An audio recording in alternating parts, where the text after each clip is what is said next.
Welcome to LifeBlood. This is George G, and the time is right. Welcome to today's guest, strong and powerful Dr. Marcie Beigel. Marcie, are you ready to do this?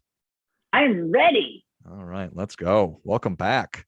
Dr. Marcie is the CEO of Behavior and Beyond. She's a parenting and behavior expert, a mental health consultant, and a speaker. Excited to have you back on. Marcie, tell us a little about your personal life, some more about your work, and why you do what you do. So my personal life, I just moved to a brand new apartment that I have been spending most of my personal energy thinking about how to redecorate and really settle into. And it feels like the perfect time as things are shifting and opening back up to be having a new beginning. So I am delighted that my life is aligning with what's happening in, at least in New York, in the world, I should say. Nice. I do what I do. I work with families and I work with adults to understand how to navigate humanness better, because I think humans are fascinating. I also really believe that if we as the adults put the right tools in place for our children, all behavior can change. There can be happier homes, there can be more laughter, and most importantly, your children can grow up to be wonderful, happy, fantastic, amazing humans. And sometimes we need a few additional tools than what naturally, organically is in our head. So that's why I do what I do. Amen. I think that's well said. I fancy myself a relatively capable, resourceful human being, but if I were just to rely on my intuition and impulses in raising my children, I would fall flat on my face. So I appreciate everything you just said. And we were talking about. Somehow, no, go ahead, please. Somehow in parenting, it always feels weird to ask for help, and parents think they're supposed to innately know exactly what to do to raise their kids. And that's just not true. Just like everywhere else in our lives, we ask for help. We go to business school to learn how to run a business. We get a trainer to know how to get our physical health in order. We sometimes need to ask an expert what the best parenting strategy is for our child, because what we organically know doesn't always match up with what they need. Yeah, that's fascinating, right? It's like, I want to be a perfect parent. I want to be a perfect dad. And so me thinking that I need to ask for help, well, that would shatter my whatever I have built up. Yeah. Yet we get mentors for all sorts of other ways and places. Asking for help as a parent isn't a sign of failure as a parent. It's a sign of strength. It's knowing that none of us were designed to do any of it alone. It takes a village. So invite the village in if you don't organically have it there with you. I like it. So out of the frying pan into the fire. I needed to explain to my kids why it is that we had to wear masks and about this spiky ball that they see everywhere, which is terrifying. And now, Marcie, the Ukraine conflict comes up. Yes. We go from one difficult conversation to another difficult conversation to another. And some of the principles are the same about how to have hard conversations about the world with your kids. And some of them are different when we're talking about a pandemic versus a war. And so many parents are confused about how to talk to their kids about this, because we want to protect our children from the fact that there is violence in the world, that there is this type of destruction and heartache and, quite frankly, cruelty. Yet, we can't not talk to them about it, because they're going to hear about it. They're going to hear about it in school. They're going to hear about it on social media. They're going to hear about it on the news that just happened to be, a snippet in between songs on the radio. They're going to hear about it. And you want to make sure that you are talking to your kids about the story you want them to get about this war. Doesn't mean having a really long conversation. Short and sweet is generally going to be the best way to do it, but frequently. Short and sweet and frequently. I like it. So I want to talk about just specifically, obviously, how to talk to kids about Ukraine, but you talked about is there an overall framework that you say, okay, we're having a tough conversation about COVID, Ukraine, whatever it might be, that you say, here's some of the rules of engagement. Is that the right question? Yeah.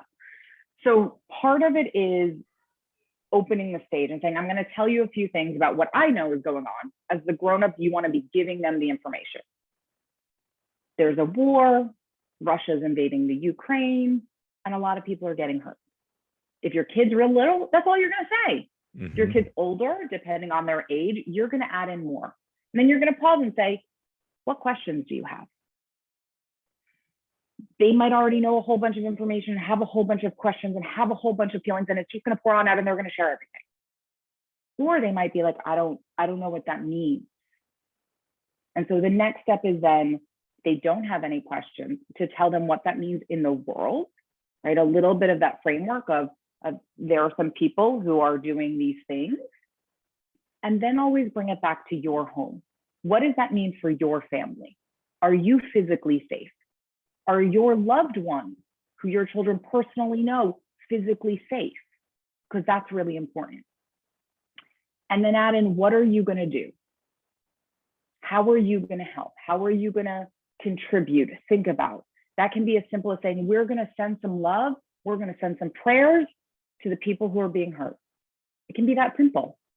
It can be, we're going to send money because we know donations are needed. It can be, we're going to go find Ukraine businesses and buy from them. Whatever it is that your family wants to do to support this effort, let your kids know so they understand we all participate in one way or another. I love it.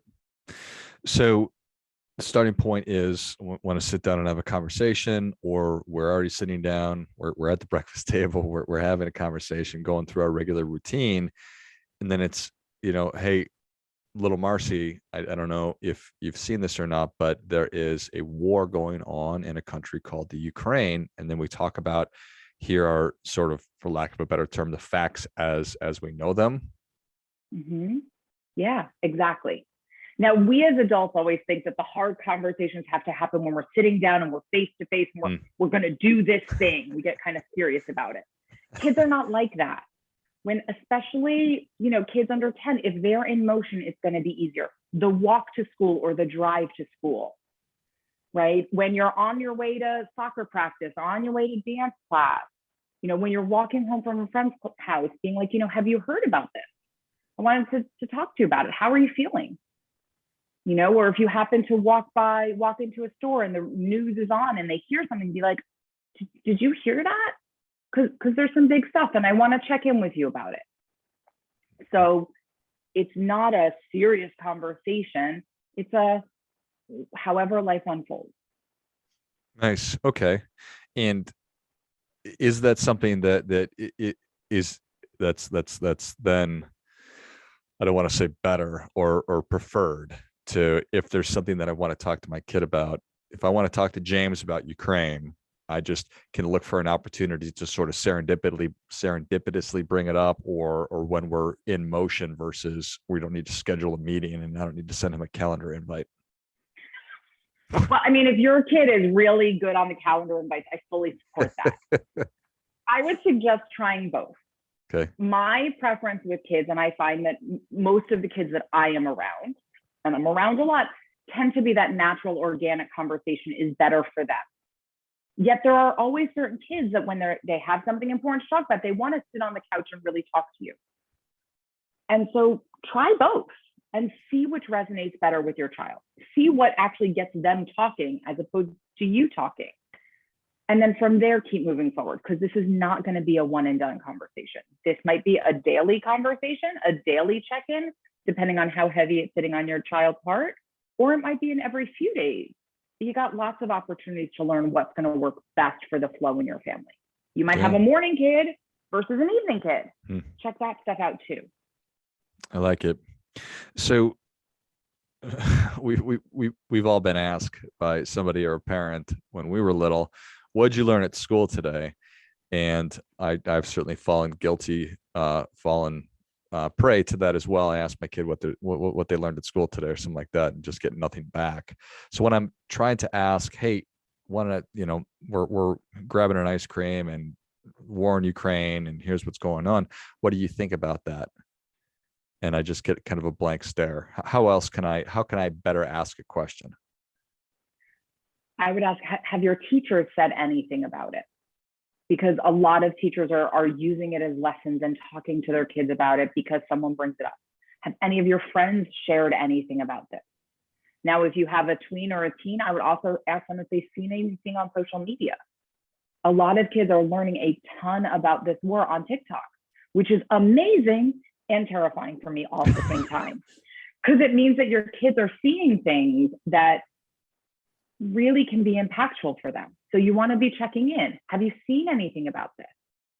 Those real-time videos allow us to inside experiences we couldn't have before, and that's phenomenal. But it's scary when your 11-year-old is seeing pieces of war. Oh yeah, there's no doubt about that. And there's probably a deeper conversation to be had about why is your child on TikTok when they're 11 years old, but that's neither here nor there, Marcie. All right, so that's a different episode completely. Social media and kids, we could go that is another for sure. round for that. So being able to hopefully just draw out of them whatever they're interested in sharing or whatever's on their mind or their heart, and then helping to sort of frame what that means. What does it mean? Mm-hmm. And that I can definitely, that'll be a series of conversations, certainly. Yeah. And then are we physically safe? I think that seems to make a lot of sense as a question. Mm-hmm.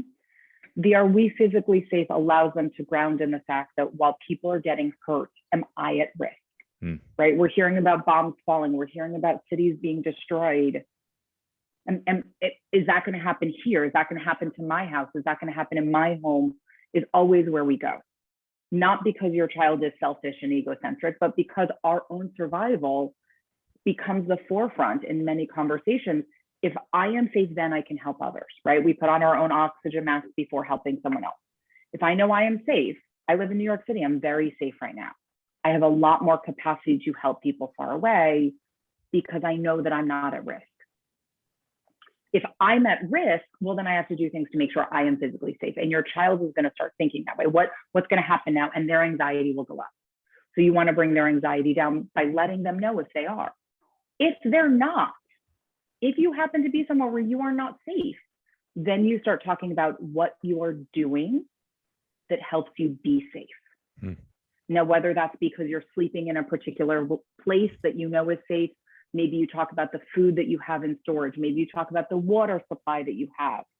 But when you are not safe, you have to talk about what you are doing for your children that is helping to protect them. You can't do everything, but this is what we are doing, because actions combat anxiety. And no matter what the dynamic is, that will always help. What are we doing? Nice. Actions combat anxiety. That's true for us grown-ups too. And the reality that 99% of us, probably me included, if you just gave me a blank map, could I tell you where Ukraine was right now? Well, let's be honest, I'm not 100% sure, probably, but maybe not. So why would my 5-year-old have any idea if Ukraine was, just south of Russia or 2 blocks away from us, right? They have no idea. Yep, exactly. They don't really have that scope. And for them, the world sometimes feels really huge or really small, and they don't know how far different things can go. So that's really important. Yeah. Right. And that actions combat anxiety, and just letting them know, hey, there's a lot of things that we can't do to help people in Ukraine, but these are the things that we can do and that we are doing. Would you like to do that? Yeah. Or we are doing this as a family, right? We're going to go through and we're going to collect clothes to send. We're going to go to a center that is collecting items and we're going to help them pack it up. We're going to each take $20 out of our bank accounts and donate it, so that they can feel like they are part of, if they have their own money, maybe they give $1 for every whatever of yours. If they don't, then talk about the collective fund. Whatever you're doing, have them be part of it. So yes, there are certainly ways to ask them if they want to do something, ask them if they want to participate. And there are other things that just as a parent, you lead the conversation and say, this is what we do. When people are in trouble, this is how we help them. And it allows them to build empathy, to build compassion, to build that idea that the world is bigger than themselves, which using a really heartbreaking global situation to teach your children to be better humans is really the end game of it all. It's why we have these hard conversations, so that they can learn, what do we do when it happens? I like it. That makes a lot of sense. That sounds easy enough, Marcie. I should be able to do that. All right, well, go have a few conversations, come back and let me know how it goes. And then we'll, problem solve from there, because it is that easy, right? It is, you follow these steps and feelings come up, so it can feel kerfuffly going through it, but that's part of the conversation. Be bold enough to tell your kids that it's hard for you, that you feel sad, that you're not sure what to do, but here's where you're going to start. When we share our feelings as parents, we let our kids know that it's okay for them to share theirs. I love it. And I'm thinking about just all the different scenarios and all the important conversations that we have to have, and how it probably does make more sense to just be in motion versus building up this big thing. Like, I need to talk to my kids about whatever, sex, Ukraine, COVID. I don't need to make it this big, uncomfortable sit down kind of a thing. So unless my kid is an expert at calendaring and loves it. Exactly. And remember the difference between your uncomfortability and your kids. Our kids a lot of times don't have the same hangups. They don't have the same history. They don't have the same, like, oh, this is a taboo subject that we have as adults. And so they're like, cool, let's talk about that. Great, on to the next.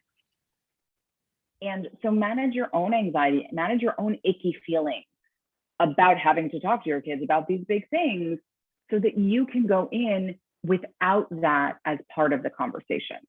Sadness when a situation is sad, yes, but awkwardness, that's yours, and you don't want to pass that on to your kids. Love it. Well, Marcie, people are ready for your difference-making tip, even though you've already given me a big list. What do you have for them? So I have two. Awesome. One of them comes back to when you asked about school. Talk to your teachers. Send them an email and say, hey, I've been talking to my kids about what's happening. I wonder what you're sharing in school, so that you can build that bridge and partner. A quick email to build that is going to make a huge difference in what your kids understand. So that's one. And two, remember that this is all about humanity. These big conversations, whether it's about a war or COVID or anything else that's happening in the world, it's about teaching your children that other people's lives matter, that other humans are out there struggling, and you're going to help make it better, because it gives them perspective on their own struggle. And ultimately, we all want to have a world full of more amazing humans. I think that is great stuff. That definitely gets, come on. Yes, we want more amazing humans, Marcie. I love it. Yeah. But thank you so much for coming back on. Where can people learn more about you? How can they engage with you? Absolutely. It has been a delight to be here. So the best place to find me is my website, which is drmarcie.com, drmarcie.com. You can also engage with a bunch of my content on my YouTube channel, which is Dr. Marcie Beigel on YouTube.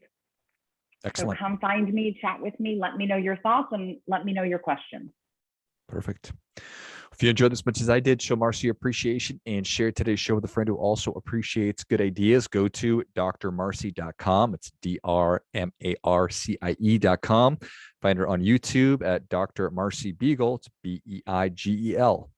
And check out all the great resources, and do an even more amazing job talking to your kids than you were already doing. Thanks again, Marcie.